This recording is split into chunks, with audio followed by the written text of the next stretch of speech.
Whether you're someone who's read all 4 chapters of the classic novel Journey to the West, or someone who is unfamiliar with the concept of the Monkey King, Black Myth Wukong should be on your radar. Developer Game Science's debut action RPG released on the 20th of August 2024 for PlayStation 5 and PC, with an Xbox Series release due at an unconfirmed later date. Strictly speaking, Black Myth Wukong is a single-player, third-person game made in Unreal Engine 5, and is already a confirmed hit. The game broke records for most concurrent players on Steam within the first 48 hours. As a quick introduction, Wukong refers to Sun Wukong, a staff-wielding anthropomorphic monkey who is a key character in Journey to the West, and while you can enjoy this story without that context, things will make sense faster if you have it. This game opens with you playing as the mythical hero himself, before taking up the mantle of a monkey known only as the Destined One.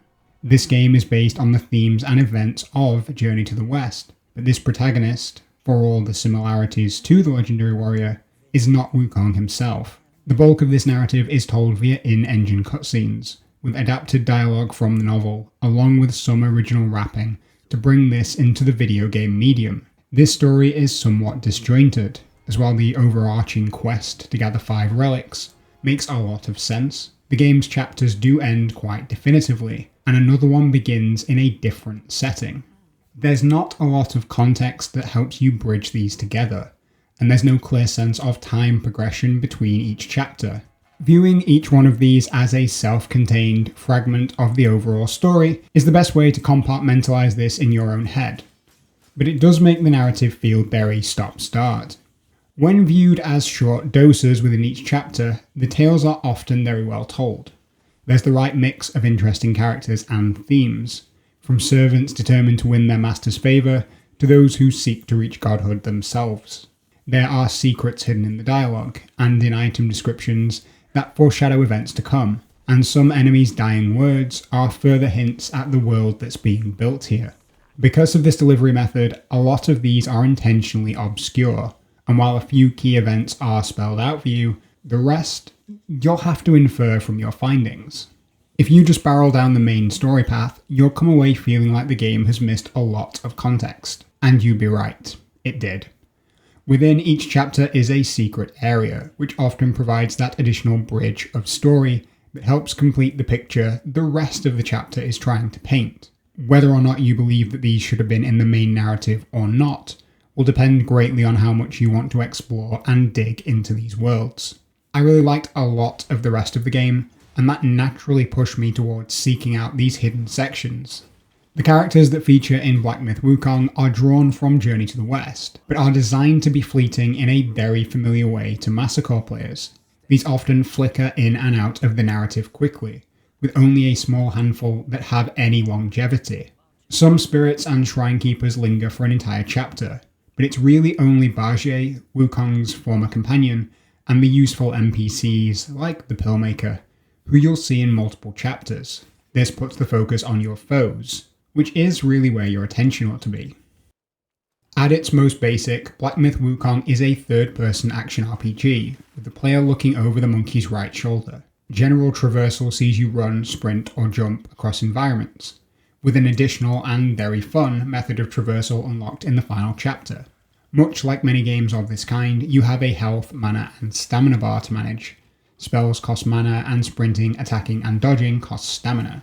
You can heal from a gourd that can be upgraded, and dying returns you to the last shrine you visited, along with respawning all nearby enemies. At these shrines you can select different spells, fast travel, and craft new items, among some other activities. The primary avenue of gameplay is in the combat, which sees you throw out quick light attacks and then heavy attacks. Heavy attacks use a focus gauge, which is built by performing actions in combat, and the style of heavy attack depends on your character's stance, while the light attack combo is the same regardless. The general flow of combat is fluid and quick. You have no ability to block, but can dodge at the last second to earn a perfect dodge, which has additional benefits depending on what skills the player has cultivated. For the most part, combat is very good, once you've learned about the way heavy attacks work here.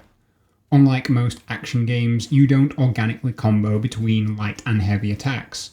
This can be unlocked a little later on, but to start with, each heavy attack feels isolated, and must be used from a rest position. For example, this heavy attack from the smash stance is an overhead slam from standing still. This one from pillar stance sees the monkey mount and climb his staff, and then slam for a longer reaching hit. What attack you get depends on your stance, and you can switch between these as you wish. I was surprised to see that stances don't affect light combos, and only matter when you come to use your heavy attack. In a similar vein, the player character can only use either staffs or spears. And for those looking for a comparison from another game, this feels about as deep as a single weapon in a Monster Hunter game, which is to say very good. But if you're expecting this level of depth with 14 other weapons, you won't find it here. Personally, I didn't find myself wanting more weapons. Rather, I wanted the stances to differentiate themselves further from each other, perhaps by changing dodge behavior or how light combo attacks behaved. This feels like a missed opportunity, but what is here gets the job done, even if it can be a touch repetitive. Outside of your regular attacks, the game does give you options in combat. You can assign 4 spells to use, each of which consume mana, and there's a recharging gauge for a spirit, which allows you to temporarily activate the ability of a foe you've overcome. There's also an option for an equipped special item, which usually performs some sort of defense or resistance action, such as reducing fire damage. You can swap these out like equipment and upgrade some elements of spirits with certain items. What I really liked in the combat is that you don't feel that many enemies unfairly get resistances to your best spells. These can't just break out of an immobilized spell right away. Bosses can get the job done faster than a regular enemy, but if you design your tactic around a specific ability, you aren't going to be made entirely ineffective by boss armor. Similarly, the spells given to you are powerful, like creating duplicates or transforming, and you never feel like you're handed something that's weak and ineffective. This is important, as most spells come via the story or from content clearing rewards, but there is a good variety that will allow you some playstyle flexibility. Spells are restrictive in another manner though. You can equip 4, but you can't do this freely. Your right hand slot is locked to the transformation skill, and it can't be swapped with another type of magic. This holds true for each of the spell locations. This feels like it squashes some potential build diversity, but it doesn't prevent you from being viable in combat. I've touched on a few examples so far about how this game is similar to other games in the Massacre or Souls-like category, but enemy design is where that changes. Combat against regular enemies is easy. Much easier than it would be in any of those games. That's not for a lack of diversity in enemy design, as there's plenty of different enemies and there is very little repetition across each chapter. These attack you in varied ways, but rarely do you get overwhelmed by them. And when you face one of the harder regular enemies, these tend to be in areas where you can fight them cleanly, one-on-one. Enemy placement feels much more lenient, and less of it is done in intentionally malicious ways. What helps too is that your spells are very powerful compared to a regular enemy, which likely attributes to that feeling of easier. The bosses on the other hand feel like they're ripped from the usual Massacre mold. These have well telegraphed attacks, look and behave in manners that make sense, and are challenging but not insurmountable. Each boss is unique in their design, and that's one of the areas where this game really shines. While there are some themes and attack patterns that trickle over between bosses, such as a lot of attacks that use a delay or a misleading wind-up to mess with your timing, each boss does stand out on its own. These models are always top-notch visually, and some of the arena's environments have clearly taken a great deal of time and effort to flesh out. I'm going to try and keep the number of these I show to a minimum, but here's an early boss to prove my point. The difficulty curve for each regular boss is fair, and paying attention to the game's RPG mechanics will help you get past each of them once you grasp their key mechanic. But the difficulty climbs another level with the end of chapter bosses. These are like regular bosses until their final phase of the fight, which is usually at the last third of their health. At this point they become significantly harder, either because there's now an additional element of danger on the battlefield, or they gain an ability that brushes right up against unfair. Fighting these under normal circumstances is intentionally brutal, with the game hiding away secrets that make these somewhat easier in their respective chapters. To be as clear as I can be without spoilers, These do make fights significantly easier, with the Chapter 4 end boss a particular bane of mine until I acquired a specific item. That does bring me nicely onto progression, which is an area of the game that shines more than you'd expect. Black Myth Wukong leans quite hard into its RPG elements. Not quite to the same degree as looter games within the genre like Wolong and Nioh, but certainly more so than the standard. Weapons and armour can be crafted and on rare occasions found. These can have set bonuses and resistance, and you can make medicines that give both temporary and permanent stat increases. There are also many different drinks, gourds, and soaks that can change how your healing item works. Later on, you unlock a place where you can upgrade your armour, and also increase the number of curios you can equip. Similarly, you can unlock an NPC who can plant the seeds you find to give you an influx of materials. These RPG systems can be used to help even the odds against a dangerous foe. One of my favourite elements of progression was the spirit system, which works like Nioh 2's Soul Cores, and allows you to take on the aspect of a foe whose essence you've captured. These can be upgraded and provide both passive and active abilities, such as one of the game's early optional bosses, whose spirit buffs defense passively and provides a headbutt attack to use.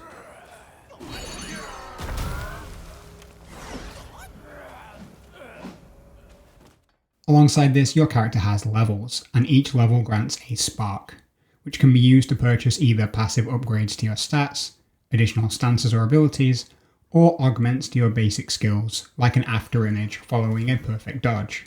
You can refund these at any shrine, so if you make a mistake, you are not tied to it. In a similar vein, death in Black Myth does not see you lose progress.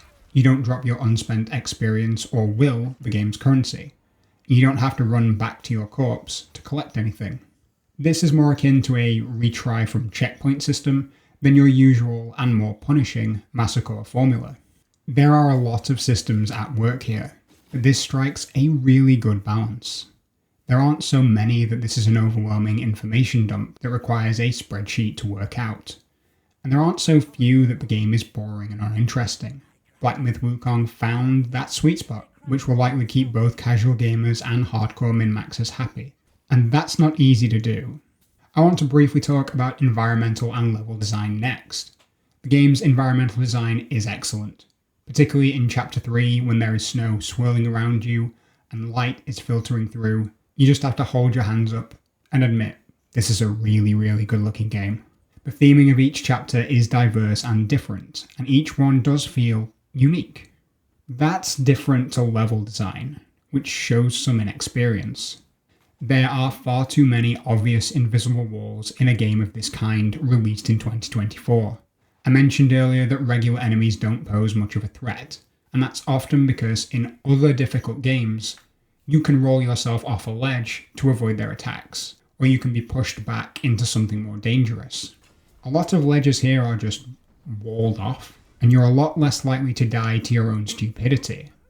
Whether intentional or not, it does feel like the player is being handled with kid gloves. The game also has no minimap, which is fine for this type of explore and discover game, but you are quite likely to get lost, or at least feel lost, in these levels. One of the most underrated elements of similar games is how the levels loop back upon themselves with shortcuts and interconnected paths, but in turn, they also use the environment to show you the intended way forward. There are certainly elements of this here too, but not quite as much as you need. There are certain points, particularly in Chapter 6, which I'm not showing, where you're left with too open an area and no clear indication on how to progress. The environment should show players where to go, if the game's dialogue or journal does not. I think you can put most of this down to game science as an experience, and I do believe that this will improve if we get another Black Myth game. Another area that needs improvement is performance on PC. This game is certainly strong visually, and with ray tracing on, the lighting looks amazing. While I'm sure the engine does a lot of the heavy lifting, I can see why a decision was made to really throw time and effort at the visual design of the game's world and characters. Which is why it's unfortunate that this game performed very much like Gotham Knights, a game which used the Unreal 4 engine and suffered from frequent frame drops and skipping. In Black Myth, exploring a new area, fighting a new boss, or seeing that boss use a new attack appears to cause frame stuttering. A lot of the footage you've seen so far will have vestiges of this, where there's a missed frame here or there, and it's been difficult to find stretches of footage without these stutters present. This got gradually better and better as I died multiple times to the same boss again and again, with each time seemingly improving performance, and reducing the harshness and frequency of the stutters.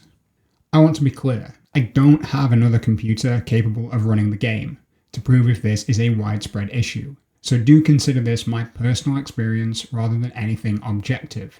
What I can be objective on is that, like the aforementioned Gotham Knights, this really is the type of game where you need 60 FPS, due to the speed of the combat, and anything that undercuts this makes the game significantly harder than it's trying to be. As I draw this to a close, I want to make a note regarding sound design. The music in this game isn't really to my taste, but there's no denying that it fits with the aesthetic and theme really well.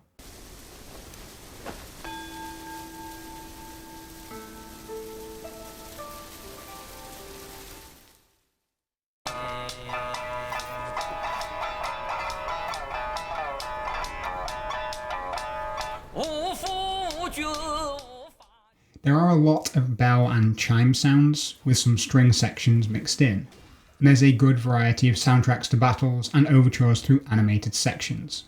The voice acting is in general above average, but the lip syncing is understandably atrocious, as there was never an intention for these to sync up.